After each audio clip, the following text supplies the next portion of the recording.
Welcome back to Movie Suggestions with Mike. I'm sorry I said last week I was going to make 2 a week, and it seems like I'm only going to make this one this week. But I first just want to send my deepest condolences to the family and friends of Danny Bass. He's a local actor here.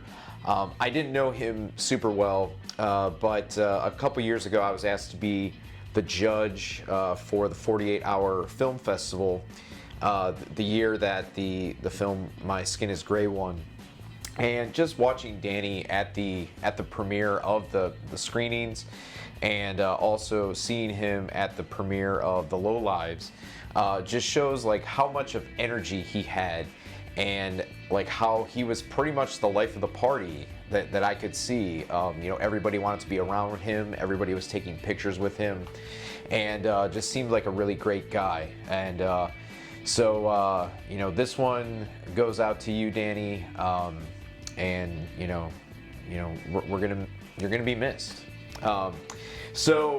This coming up Monday is my birthday, so I figured this video would be about just some of my favorites, something that I would watch if I had the choice to do so. So first I'm gonna talk about American Graffiti. Now most people probably see me, they probably think if I'm gonna pick a George Lucas film, I'm gonna talk about Star Wars, but I think American Graffiti is just one of those kind of movies that I like, where it's an ensemble. There's comedy moments, but there's also some drama. It also has an amazing soundtrack. Right now you can watch it on via Showtime, and I think just seeing a young Ron Howard. You also have Richard Dreyfuss. I mean, gives a great performance. So that one I highly suggest. Kind of go along with that same theme.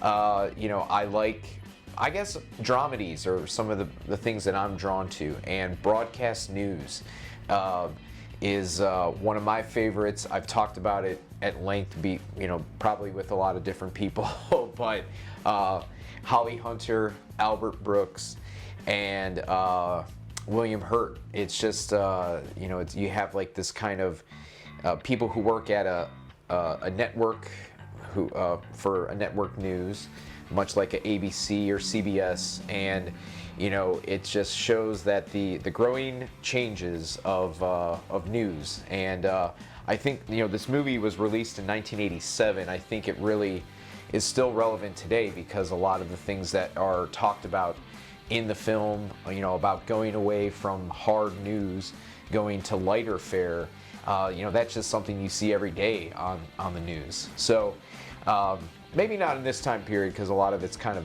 down, but yeah, I mean, it's just a great film. At the heart of it, there is this romantic triangle between the three, and there's some brilliantly acted scenes. You can watch this now if you have the Starz network.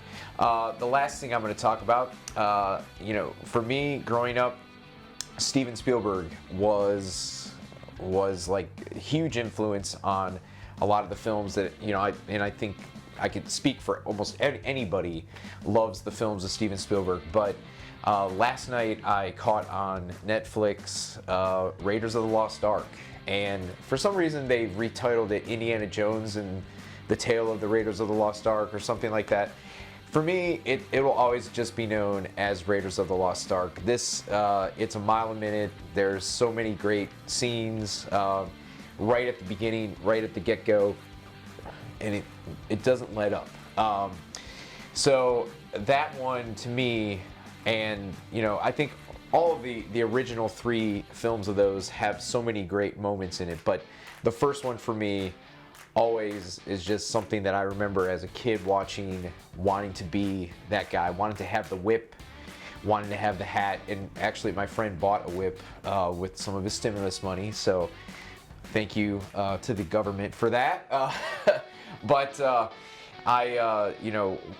right now, I mean, sometimes we need a little bit of an escapism, and a film like Raiders of the Lost Ark is just one of those ones that I think will never get old for me. I can watch it many, many times.